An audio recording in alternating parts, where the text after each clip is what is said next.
Alek Manoah has finally spoken out in depth on the Blue Jays' wildcard loss to the Seattle Mariners, and he had some real interesting things to say. And another interesting report coming out of Jays land right before spring training is the truth revealed why they kept Danny Jansen as opposed to Gabriel Moreno. So we'll break that down and much more on this episode of Jays Digest.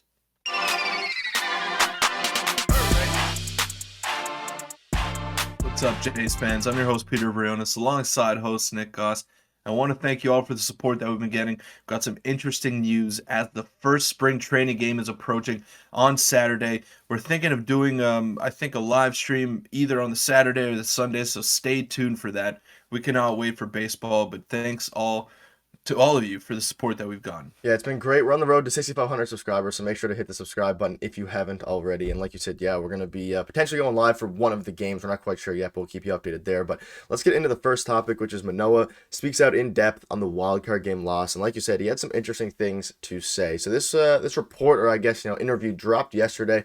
Scott Mitchell started with a tweet saying he had a super intriguing convo with Alek Manoah today about his game one start last October. He said he'd replayed the first inning more than any game in his life, so I asked him what he learned from it. His answer shows so much maturity and attention to detail for a pitcher so young, and here it is right now. It's pretty long, but we'll go through it here. He said, I think the biggest thing is I've led the league in hit by pitches 2 years in a row, and I feel like some of that can be used to my advantage, and then some of it isn't to my advantage. I hit Julio twice in that game, and that's 2 runs out of the 4. In the playoffs, I hit by pitch, and they both scored. Things are magnified.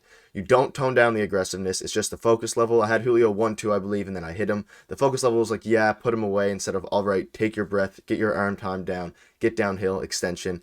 And he goes on to say basically, I vividly remember having him 1-2 and just trying to rear back. Here we go, put him away. Crowd cheering. I'm sure, Peter, you remember that as well. I remember the hit by pitches very vividly. And the next thing you know, you hit him. There's a blooper over first and then a home run. Completely different ball game. I think focusing on the little things instead of the big end result will help me.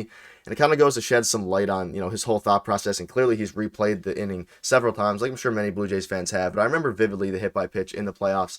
We had him, I believe, like I said, 1-2. I was like, hey, you put him away here, we're fine. Hits him with 2 strikes, and then there, ended up being a home run, and ultimately kind of losing the Blue Jays the game. But I don't know. What are your thoughts on what he had to say there? Obviously, very mature stuff out of him, but it's interesting. Yeah. Well, I also had a lot of time to self-reflect after those 2 games because I was there and I saw the collapse firsthand, and it was not pretty, Nick. And I'll tell you what, like, the Blue Jays crowd is known for being energetic and keeping the team in the game and even propelling them to win sometimes, like the Jose Bautista uh, game 5 bat flip, against the Rangers. Like, that was the crowd played a huge part in willing the team back into that game. And as soon as that first inning was over, everyone in the crowd was just flat. They could not get back into the game. Nothing was giving us hope as to what was to come. So yes, the Jays didn't score a run in that game, and it's hard to pin all the blame on Alek Manoah. But yeah, you feel if you got out of that first inning, then maybe the team's momentum just shifts and they have a chance in that game. But they got in a hole way too early over there, and they just could not climb out of it. And I think that really had an impact on the rest of the series. But you can't dwell on it anymore. It was a long time ago, and I think the Blue Jays' outlook is real different this year. And I don't know about you, Nick, but there's no one I trust more on the mound than Alek Manoah, especially when the moment is the brightest. And he's a competitor. I've never seen him get nervous apart from that one game. And if it's a one-off, then we're in a real good spot as Blue Jay fans. So I think we got to trust Alek Manoah going forward. No one works harder than him on that mound, and no one gives the Jays a better chance when he steps out there on that rubber. So I'm excited to see what he can do in 2023. The team's exciting, and I have full confidence in him. And maybe it's good that he's underrated now. A lot of people have that in the back of their minds when they think about Alek Manoah, and let's just keep moving forward as the Blue Jays here. Yeah, I have no doubt when he goes out to pitch, hopefully, I guess next October, this October coming, that he'll do great. And it was really just one inning of that playoff game, really, that he really had to, he was Right. nervous, and it ultimately got to him. But we'll move on now to some more intriguing news, which is the truth revealed behind the Jays keeping Danny Jansen over the other catchers, whether it be Alejandro Kirk or ultimately Gabriel Moreno. And Obviously this trade happened a while ago, and an article came out from Scotty Mitch, who's around at camp. He's an insider. He says Danny Jansen is the catcher the Toronto Blue Jays trust most, and there are numerous reasons why he was kept around instead of being the one traded away this offseason. And what the article goes on to say is that Danny Jansen is the catcher the Jays trust most. Obviously, like I said, while Gabriel Moreno trade was all about matching value and getting Dalton Varsho, rather than any sort of firm decision that he was the only one, or he was the one that wanted to move. The Jansen and Alejandro Kirk tandem is one that worked at an elite level yacht last year. And here's the real truth right here. The duo led baseball in total F-WAR from behind the plate at 7.3, providing a smidgen more overall value than the 7 WAR posted by the, obviously JT Realmuto. So I'll get your thoughts on that, Peter, now. And ultimately, not Mhm. only just we got great trade value back for Gabriel Moreno, but I think it was more about, proven talent from last year and having a tandem that provides more than really the best catcher in baseball. I totally agree. Now, if we're looking at just like wins above replacement here, Danny Jansen and Alejandro Kirk are not near the same kind of player as JT Realmuto. They both have their deficiencies, and JT is just the best all around catcher in the game. And I'll even go as far as saying they're not as good as Adley Rutschman either.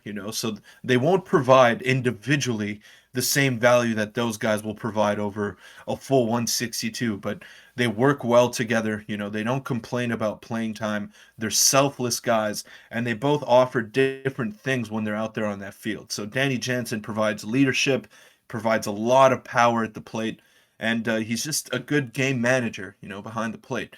And Alejandro Kirk puts the bat on the ball as good as any catcher in the league, and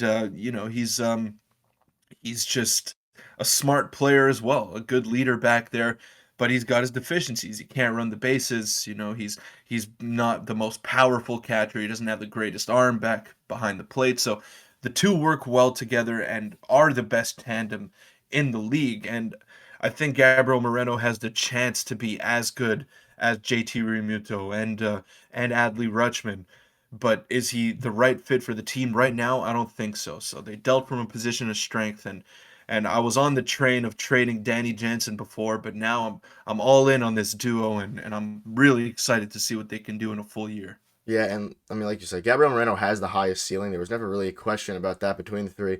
But we're trying to clearly win a World Series like now over the next couple or Mhm. few years. And Gabriel Moreno, where he might help with that, we could have traded Danny Jansen. He goes out and puts up an insane All Star caliber year, and Gabriel Moreno's still developing, and then you're left wondering. Whereas with Danny Jansen, you kind of know what you're getting. So it's a very interesting reveal. And it was a great article by Scott Mitchell. You can check out the full article on the Sportsnet Twitter there. But I don't know, JT Realmuto, like you said, him alone are way better than both the other catchers individually. But having a backup like I guess Danny Jansen in this case is by far the best backup in the MLB and put up some crazy numbers. So it's very interesting to see. Do you have Yeah. any final thoughts on that before we move on?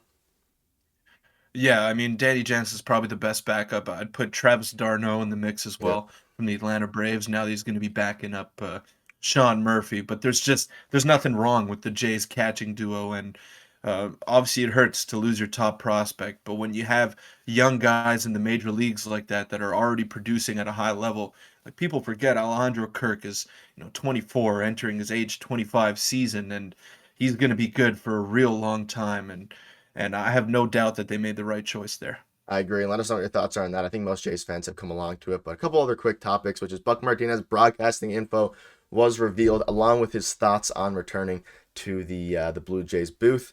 And this was posted yesterday. Some Rob Longley saying some Blue Jays broadcast news and told Buck Martinez will work 100 games in the analyst slash color commentary chair this season, with Joe Siddall handling the remaining 62. And he went on to say that on his return to Sportsnet, I was never really on the fence. If they wanted me back, I certainly wanted to come back. So do you have any thoughts on that, Peter? Obviously, Joe Siddall is going to be in the booth for the other 62, not Caleb Joseph, like a lot of people were saying. But do you have any thoughts on this from Buck Martinez quickly, or anything you want to touch on with him? I know we're all happy to have him back.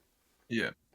Yeah, I've always loved Buck Martinez as a color commentator. I think that's where he shines best because he's just so knowledgeable about the game and knows the Blue Jays like the back of his hand. He's been involved with the organization ever since they came into the league, so he's going to be great in that role. And I think I read somewhere that Dan Shulman's going to do around 130 games Yeah. play by play, so he'll miss some games every now and then, but 130 of Dan Shulman, sign me up, baby. Yeah, I'm excited, and it's going to be a phenomenal, I guess, tandem of of analysts. And Joe Siddle does well as well. And I would like to see Caleb Joseph Yeah, maybe in there yeah. for a bit, but I'm sure he'll probably fill in because there's usually some, sickness or vacation days that end up taking up some spots. But maybe Matt Devlin will get in there too if you're a Raptors fan. But we'll move on Oh, now to the final topic, which is very quick. Jay's future bullpen piece impressing, and that is, of course, Yasser Zueletta, or maybe a future starter, as this tweet alludes to. He threw a bullpen session yesterday, and he said, "My guy Yasser, fifth starter or swing and miss reliever, we'll see." You can go check out the video on Scott Mitchell's Twitter.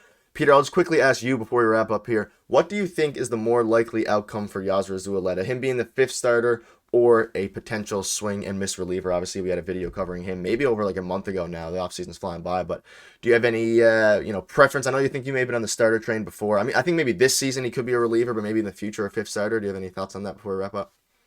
yeah, I'm right there with you. I'm right there with you. I think he's a reliever right now. He's coming off a major injury, I believe. So yeah, he won't be ready for that starting job just yet. But he's a bit of an older prospect. I think he's like 25 or turning 26 now. So he's got some time. He might get a shot in that rotation. But right now his skill set suits best as a reliever. Yeah, I agree, and I think there's a good chance that he makes the bullpen at some point this year. Maybe doesn't. Maybe he could break camp, but we'll Hmm. see how it goes over the next few days, and that's when we're going to be having Maybe our in September. September. In Yeah, September, yeah. we'll see how it goes in the live streams in spring training. We're going to be having them for all the games. We'll see how the games go. So make sure to tune in for those. We'll keep you updated on here, and that'll wrap up this video. And we'll see you guys in tomorrow's. Thanks.